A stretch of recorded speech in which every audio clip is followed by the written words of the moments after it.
എല്ലാവർക്കും നമസ്കാരം. ഇന്ന് +1 സുവോളജി അല്ലെങ്കിൽ നമ്മുടെ ഇംപ്രൂവ്മെന്റ് ക്ലാസ്സുമായി ബന്ധപ്പെട്ട പാഠഭാഗങ്ങളാണ് നമ്മൾ ഇന്ന് വീഡിയോയിലൂടെ ഷെയർ ചെയ്യുന്നത്. അപ്പോൾ കഴിഞ്ഞ നമ്മുടെ +1ന്റെ ക്ലാസ്സിൽ നമ്മൾ പറഞ്ഞ ഭാഗങ്ങൾ ഓർമ്മയുണ്ടാകുമെന്ന് കരുതുന്നു. അതായത് ബയോമോളിക്യൂൾസിന്റെ 2 ക്ലാസ്സുകളാണ് നമ്മൾ കഴിഞ്ഞ ഭാഗങ്ങളിലായിട്ട് എടുത്തത്.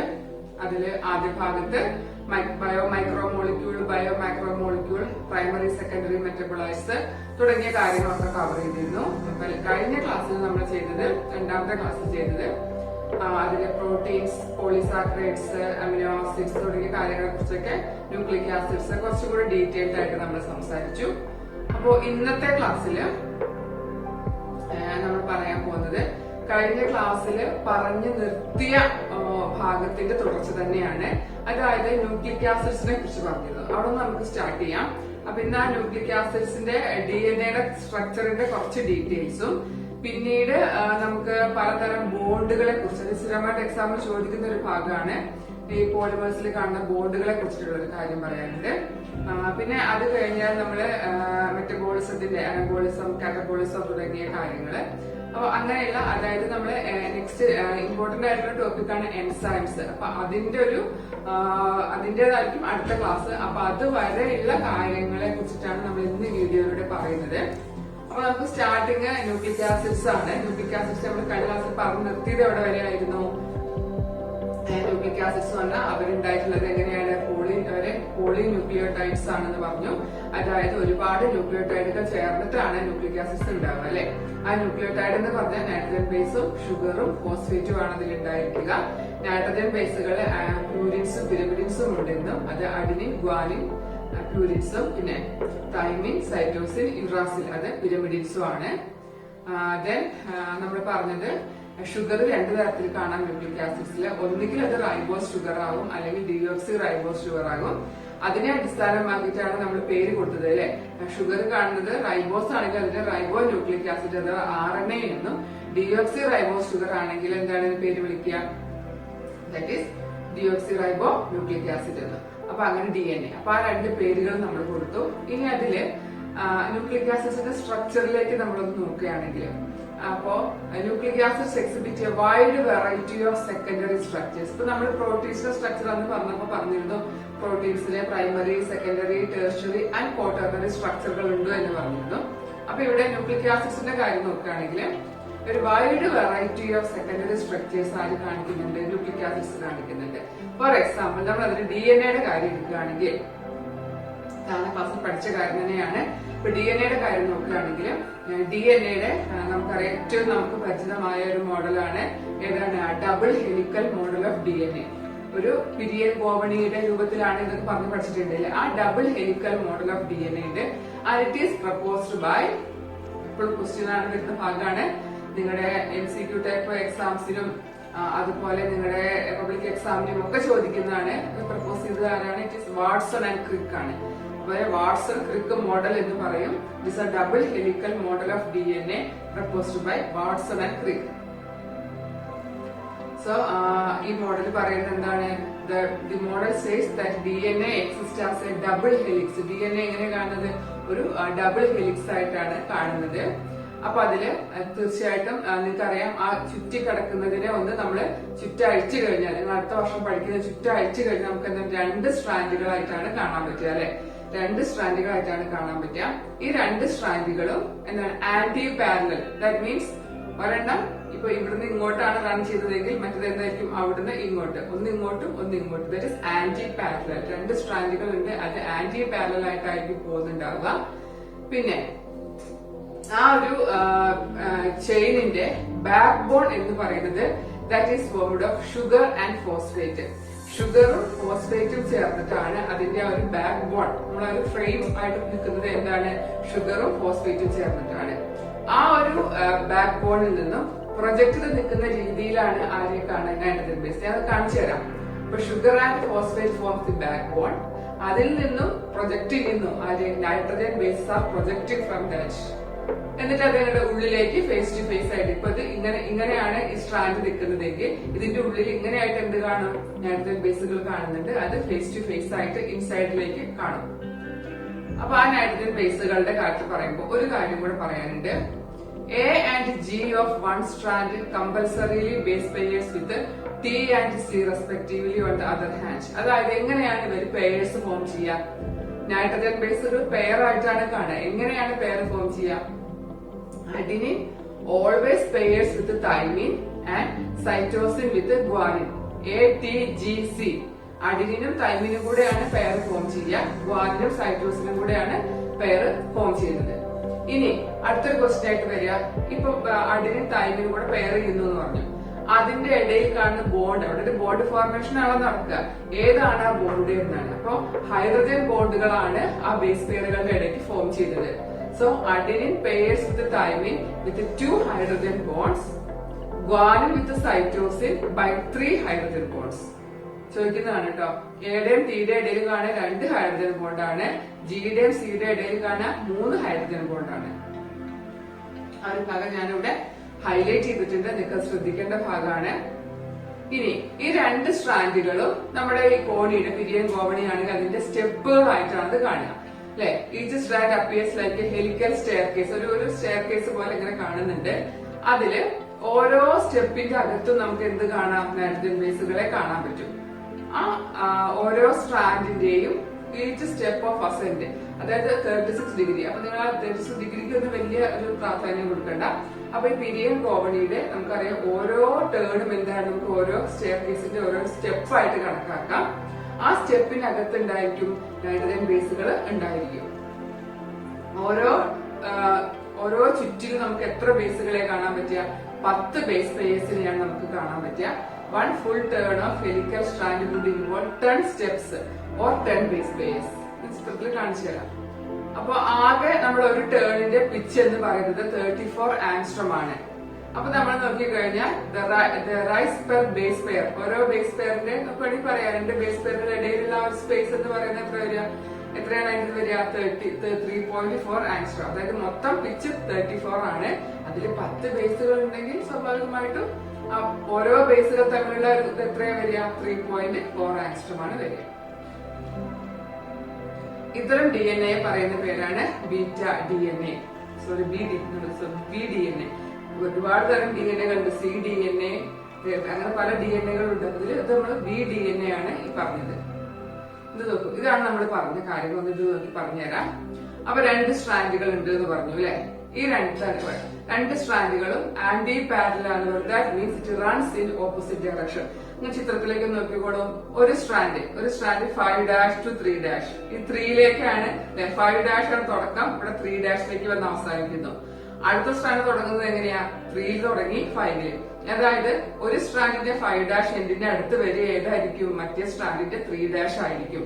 അതാണ് ദേ റൺ ഇൻ, ഒന്നിന് പറയാൻ ദേ ആർ ആന്റി പാരലൽ എന്ന് പറയാം, അല്ലെങ്കിൽ പറയാം ദേ റൺ ഇൻ ഓപ്പോസിറ്റ് ഡയറക്ഷൻ. ഒരാള് 5 to 3 ആണെങ്കിൽ മറ്റാൾ എന്താണ്? 3 to 5. അപ്പൊ ഒരു സ്ട്രാൻഡിന്റെ 5' എൻഡിന്റെ അടുത്ത് വരിക, മറ്റേ സ്ട്രാൻഡിന്റെ 3' എന്തായിരിക്കും? അതാണ് തമ്മിലുള്ള വ്യത്യാസം. ഇനി പറഞ്ഞ കാര്യം എന്താ? ഇതായിട്ട് നമ്മൾ ഒരു ടേൺ ആയി കണക്കാക്കുകയാണെങ്കിൽ ഈ ടേണിന്റെ ഉള്ളിൽ എത്ര ബേസുകൾ ഉണ്ടാവും പറഞ്ഞു? 10 ബേസ് പെയർസ് ഉണ്ടായിരിക്കുന്നതാണ് പറഞ്ഞത്. മറ്റൊരു കാര്യം പറഞ്ഞത് എന്തായിരുന്നു? Sugar and phosphate forms a backbone. ഷുഗറും ഫോസ്ഫേറ്റും എന്താണ്? അതിന്റെ ബാക്ക് ബോൺ ആയിട്ട് ഫോം ചെയ്യുന്നു. അതിനകത്ത് നിന്ന് പ്രൊജക്ട് ചെയ്യുന്ന, ഉള്ളിലോട്ട് പ്രൊജക്ട് ചെയ്യുന്ന രീതിയിലാണ് എന്തിനെ കാണാൻ കഴിയുക? നമുക്ക് നൈട്രജൻ ബേസുകളെ കാണാൻ കഴിയും. അപ്പൊ നിങ്ങൾ നോക്കൂ, ഉള്ളിലോട്ട് പ്രൊജക്ട് ചെയ്ത് നിൽക്കുകയാണ്. ഇവിടെ തൈമിൻ കാണാം, ഇവിടെ ഗ്വാനിൻ ഉണ്ട്, ഇവിടെ അഡിനിൻ, ഇവിടെ സൈറ്റോസിൻ. നമ്മൾ വേറൊരു കാര്യം കൂടെ പറഞ്ഞു. Thymine always pairs with adenine, അല്ലെങ്കിൽ adenine always pairs with thymine അല്ലെ. അഡിനിന്റെ കൂടെ ആരാ കാണുക? AT ആണ്. അപ്പൊ ഈ ATയുടെ ഇടയിൽ എന്താ കാണാൻ? ഹൈഡ്രജൻ ബോണ്ട്സ് കാണുന്നു പറഞ്ഞു. എത്ര ഹൈഡ്രജൻ ബോണ്ട് ഉണ്ടെന്ന് കഴിഞ്ഞ് നോക്കൂ. ഓക്കെ, 2 ഹൈഡ്രജൻ ബോണ്ട്സ് ആണ് കാണാൻ പറ്റുക. So adenine pairs with thymine with 2 hydrogen bonds and guanine with cytosine by 3 hydrogen bonds, and this is a backbone which is formed of sugar and phosphate. Okay, ഇതാണ് ഡിഎൻഎയുടെ structure ആയിട്ട് പറയുന്നത്. 2 സ്ട്രാൻഡുകളുണ്ട്, anti parallel ആണ്. ഓരോ ടേണുകളായിട്ടാണ് സ്റ്റെപ്പുകൾ. ഓരോ step എന്ന് പറഞ്ഞാൽ ഗോവണിയുടെ സ്റ്റെപ്പായിട്ട് നമ്മൾ കാണുന്നത് എന്താണ്? ഈ ടേണുകളാണ്. അതിൽ ഓരോ ടേണുകൾ 10 ബേസ് പെയർസ് ഉണ്ടായിരിക്കും. ഇത് 2 ബാക്ക് ബോൺ ഫോം ചെയ്യുന്നു. നൈട്രജൻ ബേസുകൾ അതിനകത്ത് നിന്ന് ഇങ്ങനെ പ്രൊജക്ട് ചെയ്ത് നിൽക്കുകയാണ്. അപ്പൊ ഇങ്ങനെയാണ് രണ്ട് സ്ട്രാൻഡുകൾ നമ്മൾ റെപ്രസെന്റ് ചെയ്യുന്നത്. അതിനകത്ത് ഇങ്ങനെ പ്രൊജക്ട് ചെയ്തിരിക്കുന്ന രീതിയിലാണ് ആരെ കാണാൻ പറ്റുന്നത്, നാഡ്രജൻ ബേസുകളെ കാണാൻ പറ്റുക. സോ അതാണ് നമ്മൾ DNA-യുടെ സ്ട്രക്ചറിനെ കുറിച്ച് പറയാനുള്ളത്. അപ്പൊ ഒരു കാര്യം ശ്രദ്ധിക്കുക, നിങ്ങൾക്ക് എക്സാമിന് ചിലപ്പോൾ 2 മാർക്കിന് ചോദിക്കും DNA-യുടെ സ്ട്രക്ചറിനെ കുറിച്ച് എഴുതാൻ. അപ്പൊ നിങ്ങൾക്ക് ഏതൊക്കെ എഴുതാം? DNA മോസ്റ്റ് ആക്സെപ്റ്റഡ് മോഡൽ എന്ന് പറയുന്നത് ഏതാണ്? Double helical model of DNA which is proposed by Watson and Crick. ഒന്നാമത്തെ പോയിന്റ്. ഇപ്പൊ ഡബിൾ ഹെലിക്കൽ മോഡലാണ്, അതിനെ പ്രപ്പോസ് ചെയ്തത് ആരാണ്? വാട്സൺ ആൻഡ് ക്രിക്ക് ആണ്. രണ്ടാമത്തെ അത് പ്രകാരം എന്താണ്? ഒരു ഡബിൾ ഹെലിക്കൽ സ്ട്രക്ചർ ആണ് നമ്മൾ പറഞ്ഞു, വിത്ത് 2 strands. ആ സ്ട്രാൻഡിന്റെ പ്രത്യേകത they run in opposite direction, that means they are anti-parallel എന്ന് പറഞ്ഞു. Then വേറെ കാര്യങ്ങൾ എന്താ പറഞ്ഞു? ഷുഗറും ഫോസ്ഫേറ്റുമാണ് ബാക്ക് ബോൺ എന്ന് പറഞ്ഞു. നൈട്രജൻ ബേസ് അകത്തുനിന്ന് പ്രൊജക്ട് ചെയ്ത് നിൽക്കുന്നു എന്ന് പറഞ്ഞു. നൈട്രജൻ ബേസുകൾ അഡിനിൻ, തൈമിൻ, ഗുവാനിൻ, സൈറ്റോസിനാണ്. അത് ആരുമായി ബോണ്ട് ചെയ്യുന്നു എന്ന് പറഞ്ഞു. ഏത് ബോണ്ടുകളാണ്, എത്ര എണ്ണം വീതം. നിങ്ങൾ അതിൽ ഏതെങ്കിലും 4 പോയിന്റ്സ് എഴുതി കഴിഞ്ഞാൽ നിങ്ങൾക്ക് എക്സാമിന് 2 മാർക്സ് കിട്ടും. പിന്നെ ഈ ഡയഗ്രാം തന്നിട്ട് എക്സാമിന് ചോദിക്കാറുണ്ട്. ഇപ്പൊ തൈമിൻ തന്നാൽ ഇവിടെ ഏത് എഴുതണം? അഡിനിൻ എഴുതണം. ഇവിടെ ബോണ്ടുകള് ക്വസ്റ്റ്യൻ മാർക്ക് തന്നാലോ 2 ഹൈഡ്രജൻ ബോണ്ടുകളാണ്. ഇവിടെയാണെങ്കിൽ അത് 3 ഹൈഡ്രജൻ ബോണ്ടായിരിക്കും. ഇപ്പൊ ചിത്രത്തിൽ നിന്ന് ക്വസ്റ്റ്യൻ ചോദിക്കാറുണ്ട് കേട്ടോ. അടുത്ത വളരെ സിമ്പിൾ ആയിട്ട് ഞാൻ ആ ഭാഗത്തെ പറയുന്നുള്ളൂ. ഈ പോളിമേഴ്സിൽ അല്ലെങ്കിൽ നമുക്കറിയാം മോണോമേഴ്സ് ചേർന്നിട്ടാണ് പോളിമർ ഉണ്ടാവുക. അപ്പൊ അതുകൊണ്ട് തന്നെ ആ പോളിമറിൽ കാണുന്ന ബോണ്ടുകളെ കുറിച്ച് പറയുകയാണെങ്കിൽ നിങ്ങൾക്ക് എക്സാമിന് എടുത്ത് ക്വസ്റ്റ്യൻ വരെ എങ്ങനെയെന്ന് ചോദിച്ചാൽ കുറച്ച് പോളിമേഴ്സിന്റെ പേര് തരും. അതില് കാർബോഹൈഡ്രേറ്റ്സ് ഉണ്ടാവാം, പ്രോട്ടീൻസ് ആവാം, എന്തും ആവാം, ലിപ്പിഡ്സ്, ന്യൂക്ലിക് ആസിഡ്സ് എന്തും ആവാം. അപ്പൊ അതിൽ നിന്ന് നിങ്ങളോട് ചോദിക്കാം, ഇതില് ബോണ്ടുകളെ അടിസ്ഥാനപ്പെടുത്തി കാറ്റഗറൈസ് ചെയ്യാൻ ചോദിക്കാം. അല്ലെങ്കിൽ ഒരു ബോണ്ടിന്റെ പേര് തന്നിട്ട് അത് കാണുന്ന കോമ്പൗണ്ട്സ് ഏതാന്ന് ചോദിക്കാം. അപ്പൊ നമുക്കിവിടെ 3 കാര്യങ്ങളാണ് നമ്മൾ പറയുന്നത്. ഒന്ന്, നമ്മൾ പറഞ്ഞിട്ടുള്ള കാര്യം തന്നെയാണ്, protein, that is A polypeptide. അത് നമുക്കറിയാം, it is formed of amino acids. അപ്പൊ ആ പ്രോട്ടീനിൽ കാണുന്ന ബോണ്ട് ഏതാണ്? Peptide bond. അടുത്ത പറഞ്ഞത് എന്താണ്? പോളിസാക്കറൈഡിനെ കുറിച്ച് പറഞ്ഞു. പോളിസാക്കറൈഡ് എന്ന് പറഞ്ഞാൽ ഒരുപാട് മോണോസാക്കറൈഡുകൾ ചേർന്ന് ഉണ്ടാവുന്നതാണ്. അപ്പൊ അതിൽ കാണുന്ന ബോണ്ട് ഏതാണ്? Glycosidic bond. ന്യൂക്ലിക് ആസിഡ്സിലാണെങ്കിൽ കാണാം ഫോസ്ഫോ ഡയസ്റ്റർ ബോണ്ട്. ഒരു നിങ്ങൾക്ക് തന്നിരിക്കുന്ന ഒരു മോളിക്യൂള് നിങ്ങൾക്ക് പ്രോട്ടീൻ ആണ് തിരിച്ചറിഞ്ഞു കഴിഞ്ഞാൽ നിങ്ങൾ അതിൽ എഴുതേണ്ട ബോണ്ട് ഏതാണ്? പെപ്റ്റൈഡ് ആണ്. പിന്നെ ഗ്ലൈക്കോസിഡിക് ബോണ്ട് കാണാം കാർബോഹൈഡ്രേറ്റ്സ്, അതിൽ നമുക്ക് പോളിസാക്കറൈഡ്സിൽ കാണുന്നതാണ് ഗ്ലൈക്കോസിഡിക് ബോണ്ട്. ന്യൂക്ലിക് ആസിഡ്സിലാണെങ്കിൽ ഫോസ്ഫോ ഡയസ്റ്റർ ബോണ്ടുകളുമാണ് കാണുന്നത്. ഈ 3 കാര്യങ്ങൾ ശ്രദ്ധിക്കണം. അതിനാണ് ഞാനിവിടെ അത് ഹൈലൈറ്റ് ചെയ്തിട്ടുള്ളത്. ക്വസ്റ്റ്യൻ വരുന്ന ഒരു ഭാഗമാണ്. ഇനി മെറ്റബോളിക് ബേസിസ് ഫോർ ലിവിങ്. അപ്പൊ അതില് മെറ്റബോളിസം ഫസ്റ്റ് ചാപ്റ്റർ പറഞ്ഞ കാര്യമാണ് അല്ലെ. ലിവിങ് ബോഡിക്കകത്ത് നടക്കുന്ന എല്ലാ കെമിക്കൽ റിയാക്ഷൻസിനെയും കൂടെ the sum total of all chemical reactions ഒക്യൂറിംഗ് in A body. ഒരു ബോഡിക്കകത്ത് നടക്കുന്ന എല്ലാ കെമിക്കൽ റിയാക്ഷൻസിനും നമ്മൾ പറയുന്ന പേരാണ് മെറ്റബോളിസം. അപ്പൊ അതിന്റെ കുറച്ചൊരു ഡീപ്പായിട്ട് നമ്മളോട് ഇത് പറയുന്നേ ഉള്ളൂ. ഇത് പഠിച്ച കാര്യം തന്നെയാണ് താഴ്ന്ന ക്ലാസ്സുകളിൽ. ഇപ്പൊ മലയാളത്തിൽ ആഗ്രഹിക്കുന്ന ആൾക്കാരിൽ നമ്മൾ ഉപാപചയം എന്നൊരു ടേം പഠിച്ചിട്ടുണ്ടാവും. മെറ്റബോളിസം ഉപാപചയമാണ്. എന്നിട്ട് അതിന്റെ കൂടെ നമ്മൾ പഠിച്ചിട്ടുണ്ടാവും ദാറ്റ് മീൻസ് ഉപജയം പ്ലസ് അപജയം. ഇവിടെ ഇംഗ്ലീഷിൽ പറയുമ്പോൾ എന്തായി? അനബോളിസവും കാറ്റബോളിസവും കൂടെ ചേർന്നതാണ് മെറ്റബോളിസം. ഇറ്റ് ഈസ് മെറ്റബോളിസം എന്ന് പറഞ്ഞാൽ എല്ലാ കെമിക്കൽ റിയാക്ഷൻസും ആണ്. അപ്പൊ തീർച്ചയായിട്ടും ഒരു കെമിക്കൽ റിയാക്ഷൻ എന്ന് പറഞ്ഞു കഴിഞ്ഞാൽ അതില് പിന്നെ പുതിയ മോളിക്യൂൾസിന്റെ ഫോർമേഷൻ നടക്കാം അല്ലെ. കുറെ ചെറിയ മോളിക്യൂൾസ് കൂടി ചേർന്ന ഒരു പുതിയ മോളിക്യൂൾ ഉണ്ടാവാം. അതല്ലെങ്കിൽ വലിയൊരു കോംപ്ലക്സ് സ്ട്രക്ചർ ബ്രേക്ക് ഡൗൺ ചെയ്തിട്ട് അത് ചെറിയ യൂണിറ്റ്സ് ആയിട്ട് മാറാം. അതായത് ഈ ബയോമോളിക്യൂൾസ് കണ്ടിന്യൂസ് ആയിട്ട് ഫോം ചെയ്യാം, അതിന്റെ ബ്രേക്ക് ഡൗൺ നടക്കാം. അങ്ങനെ ഒരു പ്രോസസ്സിംഗ് നടന്നുകൊണ്ടേ ഇരിക്കുകയാണ് നമ്മുടെ ബോഡിക്കകത്ത്. അപ്പൊ അതിനെ 2 ക്ലാസിഫൈ ചെയ്യാം, anabolism and catabolism. First one is മെറ്റബോളിസത്തെ നമ്മൾ 2 ഡിവൈഡ് ചെയ്തു, അനബോളിസം ആൻഡ് കാറ്റബോളിസം. അനബോളിസത്തെ നമ്മൾ പറയുന്ന വേറൊരു പേരാണ് ബയോസിന്തറ്റിക് പാത്വേ. അതിന്റെ പേരിൽ തന്നെ എന്താ അർത്ഥമാക്കുന്നുണ്ട്? Biosynthetic pathway. സിന്തസിസ് ആണ് അവിടെ നടക്കുന്നത്. ദാറ്റ് മീൻസ് പ്രൊഡക്ഷൻ, പുതിയതായിട്ട് ഫോം ചെയ്യുന്നു. അപ്പൊ അവിടെ സംഭവിക്കുന്നത് എന്താണ്? Formation of complex structures from simpler structures. നേരത്തെ നമ്മൾ സൂചിപ്പിച്ച പോലെ ചെറിയ യൂണിറ്റ്സുകൾ കൂടിച്ചേർന്ന് ഒരു കോംപ്ലക്സ് സ്ട്രക്ചർ ആയിട്ട് ഫോം ചെയ്യുന്നു. ഉദാഹരണം നമ്മൾ പഠിച്ച കാര്യങ്ങൾ നോക്കാം. അമിനോ ആസിഡ്സുകളെ കുറിച്ച് പറഞ്ഞു. അപ്പൊ amino acids R building blocks of proteins. അതായത് അമിനോ ആസിഡുകൾ കൂടി ചേർന്നിട്ടാണ് പ്രോട്ടീൻസ് ഉണ്ടാകുന്നത്. അപ്പോ അനബോളിസത്തിന് എക്സാമ്പിൾ ആയിട്ട് നമുക്ക് എന്ത് പറയാം? അമിനോ ആസിഡുകൾ കൂടിച്ചേർന്ന് പ്രോട്ടീൻസ് ഉണ്ടാകുന്നു. അതൊരു നിർമ്മാണ പ്രക്രിയയാണ്. It is biosynthetic pathway. So it is anabolism അല്ലെ. Formation of complex structure. Protein എന്ന് പറഞ്ഞാൽ അതൊരു ബയോമാക്രോ മോളിക്യൂൾ ആണ്, അല്ലെങ്കിൽ കോംപ്ലക്സ് ഒരു പോളിമർ ആണ് പ്രോട്ടീൻ അല്ലെ. ആ പോളിമർ ഉണ്ടാകുന്നത് എങ്ങനെയാണ്? മോണോമിയേഴ്സ് ആയ അമിനോ ആസിഡുകൾ കൂടി ചേർന്നിട്ട് പോളിമർ ആയ പ്രോട്ടീൻ ഉണ്ടാകുന്നു. It is a synthetic pathway, that is anabolism. ഇനി ഇതിൽ വേറൊരു കാര്യം കൂടെ എന്താണ്? Anabolic pathway consumes energy. Why? അതായത് ചെറിയ മോളിക്യൂളുകൾ അമിനോ ആസിഡുകൾ കൂടി ചേർന്ന് പ്രോട്ടീൻ ഉണ്ടാകുന്നു. So that involves the formation of bond അല്ലെ. അമിനോ ആസിഡുകൾക്കിടയിൽ ബോണ്ട് ഫോം ചെയ്യുന്നു. അപ്പോഴാണ് അവർ തമ്മിൽ യോജിച്ചിട്ട് എന്തായി മാറുന്നു? ഒരു ഡൈപെപ്റ്റൈഡ് പോളിപെപ്റ്റൈഡ് ആയ പ്രോട്ടീൻസ് ആയിട്ട് മാറുന്നത്. സോ അവിടെ ഒരു ബോണ്ട് ഫോർമേഷൻ നടക്കുന്നുണ്ട്. And that process requires energy അല്ലെ. ആ പ്രോട്ടീന്റെ ഫോർമേഷന് നമുക്ക് അവിടെ എന്ത് വേണം? അപ്പൊ anabolic pathways consumes energy. That means it requires energy. അപ്പൊ നമുക്ക് അടുത്ത എന്താ നോക്കാം? കാറ്റബോളിസം. കാറ്റബോളിസം എന്ന് പറഞ്ഞാൽ എന്താണ്? ഡിഗ്രഡേഷൻ ആണ്. ഡിഗ്രേഡ് ചെയ്യുക, അതായത് ബ്രേക്ക് ഡൗൺ ചെയ്യുന്നു, പലതായിട്ട് ഭാഗപ്പെട്ടു പോവാ അല്ലെ. അപ്പൊ അവിടെ എന്തൊക്കെ സംഭവിക്കാം? ഒരു കോംപ്ലക്സ് സ്ട്രക്ചറിൽ നിന്ന് അത് അതിന്റെ ബ്രേക്ക് ഡൗൺ വഴി സിംപ്ലർ ഫോംസ് ആയിട്ട് മാറുക. അതായത് ഇപ്പൊ നമ്മൾ ഇനി ഡൈജഷന്റെ ഭാഗത്തേക്കൊക്കെ പോകുമ്പോൾ നിങ്ങൾക്ക് കൂടുതലായിട്ട് മനസ്സിലാവും അതിനെ കുറിച്ചിട്ട്. ഇപ്പൊ ഒരു ഉദാഹരണം ഇവിടെ ഞാൻ പറഞ്ഞിട്ടുണ്ട്. When glucose is degraded into lactic acid in our skeletal muscle, energy is liberated. അതായത് നമ്മുടെ മസിൽസിൽ വെച്ച് നടക്കുന്ന ഒരു പ്രവർത്തനമാണ്. നിങ്ങൾ അതിനെ പിന്നെ എനേറോബിക് റെസ്പിറേഷൻ ഒക്കെ പഠിച്ചിട്ടുണ്ടാവും അല്ലെ. എനേറോബിക് റെസ്പിറേഷൻ ഒക്കെ. അപ്പൊ ആ ഭാഗത്തൊക്കെ എല്ലാം ഇപ്പൊ ഇങ്ങനെ മനസ്സിലാക്കാൻ നമുക്ക് എന്താണ്? ഒരു കോംപ്ലക്സ് സ്ട്രക്ചർ ബ്രേക്ക് ഡൗൺ ചെയ്തിട്ട് അത് കുറെ സിംപ്ലർ യൂണിറ്റ്സ് ആയിട്ട് മാറും. അതാണ് ഇതിൽ വരുന്നത്, കാറ്റബോളിസത്തിൽ വരുന്നത്. അപ്പൊ തീർച്ചയായിട്ടും ലിബറേറ്റ്സ് ഓർ റിലീസസ് എനർജി. ഉദാഹരണം നമ്മൾ കഴിക്കുന്ന ഫുഡ് മെറ്റീരിയൽസിലുള്ള കോംപ്ലക്സ് ഫുഡ് മെറ്റീരിയൽസിനെ നമ്മുടെ ബോഡിക്ക് ആസ് സച്ച് അബ്സോർബ് ചെയ്യാൻ കഴിയില്ല. So they have to be converted into simpler forms അല്ലെ. കഴിക്കുന്ന ഫുഡ് മെറ്റീരിയൽ ഡയറ്റിസ്റ്റ് നമുക്ക് കൂടുതലായിട്ട് പറയാം. അപ്പൊ കോംപ്ലക്സ് മെറ്റീരിയൽസ് സിംപ്ലർ ഫോംസ് ആക്കി മാറ്റിയിട്ട് മാത്രമേ ബോഡിക്ക് അബ്സോർബ് ചെയ്യാൻ പറ്റുന്നുള്ളൂ. അപ്പൊ അവിടെ നടക്കുന്നത് എന്താണ്? അതിന്റെ ബ്രേക്ക് ഡൗൺ ആണ്. ആ ശരീരത്തിനകത്ത് ബ്രേക്ക് ഡൗൺ നടക്കുന്നുണ്ട്, സിന്തസിസ് നടക്കുന്നുണ്ട്. അപ്പൊ ബ്രേക്ക് ഡൗണിന്റെ ഭാഗത്ത് നമുക്ക് പറയാനുള്ളത് എന്താണ്? അത് റിലീസസ് എനർജി. അവിടെ ബോണ്ടുകളുടെ ബ്രേക്കിംഗ് ആണ്. അപ്പൊ അതുവഴി എന്ത് ചെയ്യുന്നു? എനർജി റിലീസ് ചെയ്യപ്പെടുന്നു. കാറ്റബോളിസം ബോണ്ടിന്റെ ഫോർമേഷൻ ആണ്, ദാറ്റ് കൺസ്യൂംസ് എനർജി. അത് തമ്മിലുള്ള വ്യത്യാസം അതാണ്.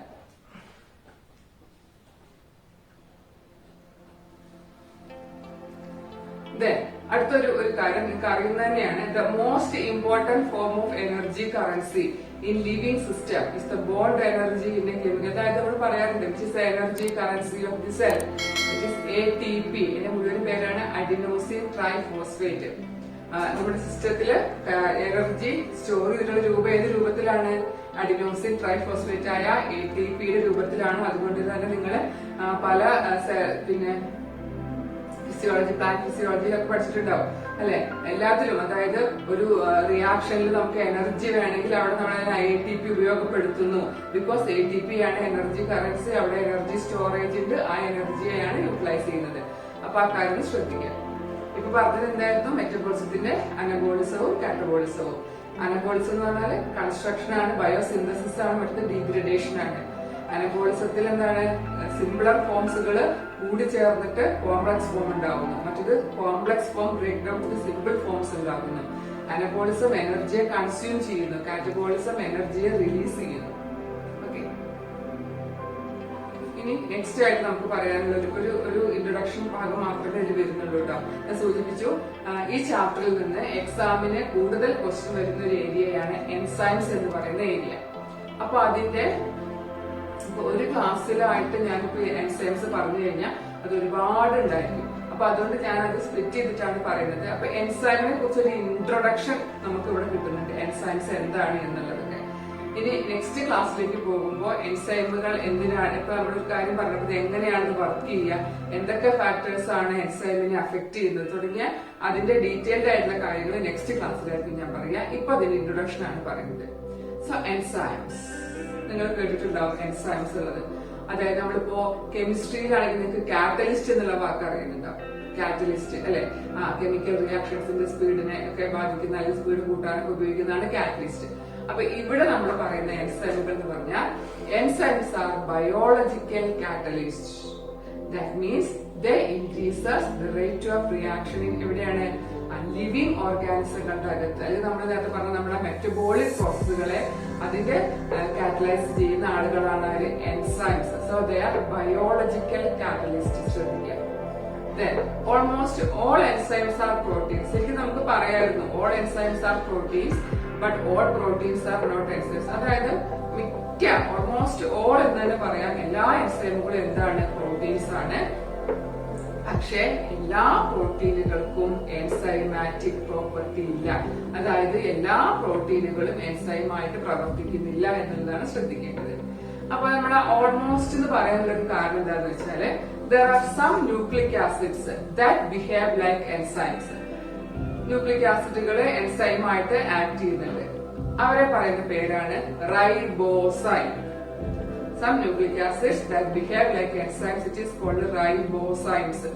ഒരു മാർക്കിന്റെ ക്വസ്റ്റ്യൻ ആണ് കേട്ടോ റൈബോസൈം. അപ്പൊ എൻസൈംസ് ബയോളജിക്കൽ കാറ്റലിസ്റ്റുകളാണ്. നമ്മുടെ അകത്തുള്ള പ്രവർത്തനങ്ങളുടെ റിയാക്ഷൻ റേറ്റിനെ കൂട്ടുക എന്നുള്ളതാണ് function. Basically almost all enzymes are proteins എന്ന് പറഞ്ഞു. ചില ന്യൂക്ലിക് ആസിഡ്സിന് ഈ എൻസൈമാറ്റിക് പ്രോപ്പർട്ടി ഉണ്ട്. അവരെ പറയുന്ന പേരാണ് റൈബോസൈം. ഇനി നമ്മൾ പ്രോട്ടീൻ സ്ട്രക്ചറെ കുറിച്ച് പഠിച്ചപ്പോൾ പ്രൈമറി ഉണ്ട്, സെക്കൻഡറി ഉണ്ട്, ടെർഷറി ഉണ്ട്. അപ്പൊ ഇവിടെ ഈ എൻസൈമുകളുടെ കാര്യം പറയുമ്പോൾ ഈ എൻസൈമുകൾക്കും എന്തുണ്ട്, ഈ പറഞ്ഞ രീതിയിൽ സെക്കൻഡറി ടെർഷറി സ്ട്രക്ചേഴ്സ് ഒക്കെ ഉണ്ട്. അപ്പൊ അതിലെ ഈ ടേർഷറി സ്ട്രക്ചർ എന്ന് പറയുമ്പോൾ അതിലൊരുപാട് ക്രെവിസസ് ആയി പോക്കറ്റ് ഇങ്ങനെ ഒരു പോക്കറ്റുകൾ പോലുള്ള ഭാഗങ്ങൾ കാണാൻ ടേർഷറി സ്ട്രക്ചറിൽ. നിങ്ങൾ അതിന്റെ ഡീറ്റെയിൽസിനെ കുറിച്ച് ഒന്നും നോക്കണ്ട. അപ്പൊ നമുക്കൊരു ടേം അവിടെ നിന്ന് കിട്ടാണ്ട് അതിനാണ് അത് പറയുന്നത്. ഈ ടേർഷറി സ്ട്രക്ചറിൽ കാണുന്ന കുറെ പോക്കറ്റ് പോലുള്ള സ്ട്രക്ചർ ഉണ്ട്. അപ്പൊ അതിലെ ഒരു പോക്കറ്റിനെ പറയുന്ന പേരാണ് ആക്റ്റീവ് സൈറ്റ്. അപ്പൊ ആക്റ്റീവ് സൈറ്റ് എവിടെയാ കാണുക? എൻസൈമിലാണ് കാണുക. എൻസൈമിന്റെ ടേർഷറി സ്ട്രക്ചറിലാണ് കാണുന്നത് ആക്റ്റീവ് സൈറ്റ്. ഇനി എന്താണ് ഈ ആക്റ്റീവ് സൈറ്റിന്റെ പ്രത്യേകത? Active site of an enzyme is a crevice or pocket into which the substrate feeds. അതായത് നമ്മൾ പറയാൻ പോകുന്ന ഒരു കാര്യമാണ്, എൻസൈം റിയാക്ഷൻ റേറ്റ് കൂട്ടുന്നുണ്ടല്ലോ. തീർച്ചയായിട്ടും എൻസൈം മാത്രമല്ല അവിടെ ഉണ്ടായിരിക്കുക. ആരുകൂടെ വേണം? നിങ്ങൾ കെമിസ്ട്രിയെ കുറിച്ച് ആലോചിച്ച് നോക്കൂ. കാറ്റലിസ്റ്റുകൾ പ്രവർത്തിക്കുമ്പോൾ അവർ ഒറ്റയ്ക്ക് നിന്നിട്ട് ഇങ്ങനെ കൂട്ടാണോ ചെയ്യുക? അവരുടെ കൂടെ ആരും കൂടെ ഉണ്ടായിരിക്കും പ്രവർത്തിക്കുമ്പോൾ. ഒരു റിയാക്ഷനെ കുറിച്ച് നമ്മൾ പറയുകയാണെങ്കിൽ അതിൽ സബ്സ്ട്രേറ്റുകളും പ്രൊഡക്റ്റുകളും ഉണ്ടാവും അല്ലെ. സബ്സ്ട്രേറ്റ് റിയാക്ട് ചെയ്തിട്ടായി മാറുന്നതാണ് പ്രൊഡക്ട്സ്. അതിന്റെ ഇടയിലാണ് വരുന്ന ആൾ തന്നെയാണ് എൻസൈം. സബ്സ്ട്രേറ്റും എൻസൈമും വരും അല്ലെ, പിന്നെ പ്രൊഡക്റ്റുകളും. അപ്പൊ ഇവിടെ അതുപോലെ തന്നെ സബ്സ്ട്രേറ്റുകൾ, അതായത് ആരാണോ ആ റിയാക്ഷനിൽ പ്രവർത്തിക്കുന്നത് അല്ലെ, അതാണ് സബ്സ്ട്രേറ്റുകൾ. സബ്സ്ട്രേറ്റുകളായിട്ട് എന്തായിട്ട് മാറും? പിന്നീട് പ്രോഡക്ട്സ് ആയിട്ട് മാറുക ചെയ്യുന്നത്. അപ്പൊ ഈ ആക്റ്റീവ് സൈറ്റ് ഓഫ് ദ എൻസൈമിന്റെ പ്രത്യേകത എന്താണ്? An active site of an enzyme is a pocket into which substrate fits. Substrate വന്ന് ഫിറ്റ് ചെയ്യുന്ന ആ ഒരു പോക്കറ്റ് ആണ് ഇത് ആക്റ്റീവ് സൈറ്റ്. ഈ ടേം നമുക്ക് ആവശ്യമുണ്ട്. ബാക്കി നമ്മൾ എങ്ങനെയാണ് റിയാക്ഷനെ കൺട്രോൾ ചെയ്യുന്നത് എന്ന് പറയും. അപ്പൊ എൻസൈമിനെ കുറിച്ച് ഇത്രയും കാര്യങ്ങൾ ഇപ്പൊ മനസ്സിലാക്കുക. ഇനി ഒരു ഉദാഹരണം കാണിച്ചിരിക്കുകയാണ് എങ്ങനെയാണ് എൻസൈംസ് വർക്ക് ചെയ്യുന്നത്, എന്താണ് ഒരു എൻസൈം ഉദാഹരണം എന്നുള്ളത്. അപ്പൊ നമുക്ക് കാർബൺ ഡൈ ഓക്സൈഡും വാട്ടറും കൂടെ കൂടി ചേർന്നാൽ നമുക്ക് കിട്ടുന്നതാണ് carbonic acid. That is CO2 plus H2O gives H2CO3.